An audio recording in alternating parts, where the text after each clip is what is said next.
नमस्कार, मी सुषमा धुमाळ सातारी तडका या माझ्या यूट्यूब इन्स्टंट फेसबुक चॅनलमध्ये स्वागत करत आहे।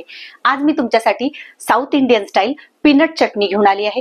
तर चला बघूया एकदम साध्या सोप्या पद्धतीने पीनट चटणी। तर चला पटापट वेळ न घालवता बघूया। आज आपण इडलीची चटणी बघणार। त्यासाठी मी इथे 1 वाटी शेंगदाणे, अर्धी वाटी डाळिया घेतल्या, तेल, जिरं, मोहरी, सुक्कं खोबरं, चिंच, लसूण, मिरची, आलं, कढीपत्ता, साखर आणि मीठ घेतलेलं आहे।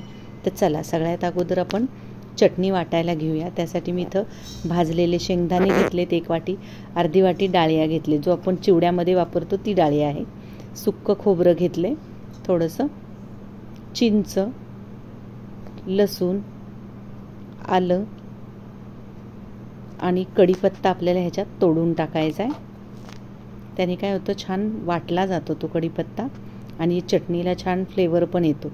आता त्याच्यामध्ये साखर टाकून घेऊया आणि चवीनुसार मीठ टाकूया, 4 मिरच्या आणि थोडंसं पाणी आपल्याला टाकायचे।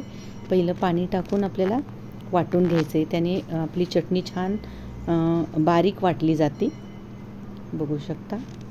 आता आपण झाकण लावून वाटून घेऊया। इथं आपली चटणी वाटून झालेली आहे, एकदम मऊसूद अशी झालेली आहे बघा। अशाच पद्धतीची आपल्याला पाहिजे। आता आपल्याला त्याला फोडणी द्यायची। एका कढईमध्ये मी 2 पळी तेल घेतलेलं आहे, तेल छान गरम होऊन द्यायचे। तेल आपलं गरम झाले, आता त्याच्यामध्ये 1 चमचा मोहरी, 1 चमचा जिरं छान तडतडून द्यायचे, बघू शकता। मी इथे 1 चमचा मोहरी टाकली, मोहरी चांगली तडतडली की मग आपल्याला जिरं टाकायचे। जिरं टाकून झालं की आता त्याच्यामध्ये आपल्याला कढीपत्ता टाकायचा आहे। कढीपत्त्याने खूप छान टेस्ट येते चटणीला, बघू शकता। इथं कढीपत्ता टाकलाय। आता आपण जी चटणी वाटून घेतली ती ह्या फोडणीमध्ये घालायची, व्यवस्थित मिक्स करून घेऊया आणि थोडंसं पाणी टाकून त्याला थोडीशी पातळ करूया। बघा, ज्यावेळेस आता हे पातळ झालेली आहे, तुम्हाला किती पातळ पाहिजे त्यानुसार त्याच्यात पाणी ॲड करा।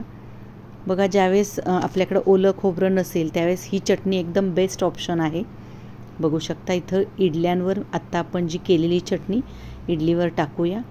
आहा, 1 नंबर, मस्त। आणि ही चवीला सुद्धा खूप छान होती आणि झटपट बनती, खूप मेहनत नाही आहे ह्या चटणीला।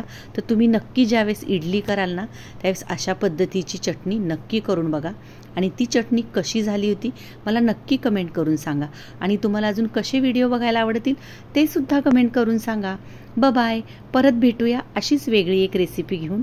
तोपर्यंत मस्त खा आणि स्वस्त राहा। मी दाखवलेल्या पीनट चटणीची रेसिपी तुम्हाला आवडली असेल तर तुम्ही नक्की घरी ट्राय करून बघा। आणि तुम्ही अजून माझं चॅनल सबस्क्राईब केलं नसेल तर प्लीज सबस्क्राईब करा, माझ्या चॅनलला लाईक करा, शेअर करा, सबस्क्राईब करा। धन्यवाद।